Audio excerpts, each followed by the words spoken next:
For more, let's cross the Brussels and speak to France 24's Dave Keating. Dave, these sanctions perhaps might look and sound symbolic, but it's significant, isn't it? Because we're seeing here a real hardening in the EU's policy towards China.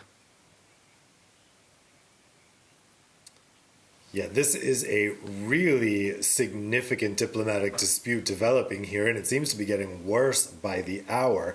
I think the significance of these sanctions, it's significant not by its number, and of course it's coming at a Foreign Affairs Council where they've had lots of sanctions, 11 people in Myanmar, we have sanctions, Russia, Turkey being discussed. Why is it so significant that the EU has adopted sanctions against China? Well, because this hasn't happened since the Tiananmen Square massacre in 1989.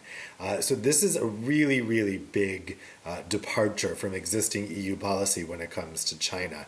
And it was a real question whether the EU would do this, because even as the US has had a hard line with China and the UK as well, the EU has been more reticent, and there are several member states that are concerned about being too aggressive with China. Hungary, I'm told during this Foreign Affairs Ministers meeting today, the Hungarian Foreign Minister voiced great unease with what was happening here, although in the end I understand Hungary did support these sanctions.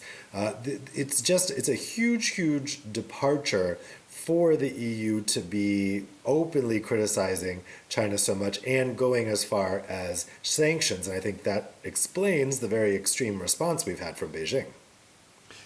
Yeah, as you say, Beijing has retaliated, which leaves the question, where do we go to from here, Dave? Yeah, it's hard to tell because this is escalating so quickly. I mean, the 10 people targeted here by China include lawmakers, one European Parliament lawmaker, one Dutch lawmaker, a French lawmaker. It's very, very much targeting the heart of EU policymaking. It's also targeting EU institutions. And so the EU is going to have to respond in some way. We've already seen several countries recall their ambassadors. This happened in the Netherlands as well. And so the EU, I think, is going to have to come out with some kind of strong response to this. And that will likely come at the Summit of National Leaders that's happening on Thursday. I would be surprised if the leaders don't address this in some way. Although, again, we're going to be at this split again, that some countries are worried about the EU getting too aggressive with China. Now, these sanctions were coordinated with the US and the UK. The EU came out with the exact same list of people. And so I think it will be interesting to see whether China goes after the UK in quite the same way that it's going after the EU. And in a time when the UK and the EU have not really been in lockstep and not been communicating very well, I think it'll be very, very important for the EU and the UK to be in lockstep on this China issue, particularly if the retaliation from Beijing gets more severe.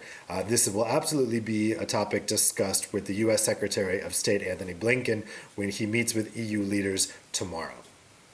Okay, well, thank you very much indeed for that update from Brussels. France 24's Dave Keating. Thank you very much indeed.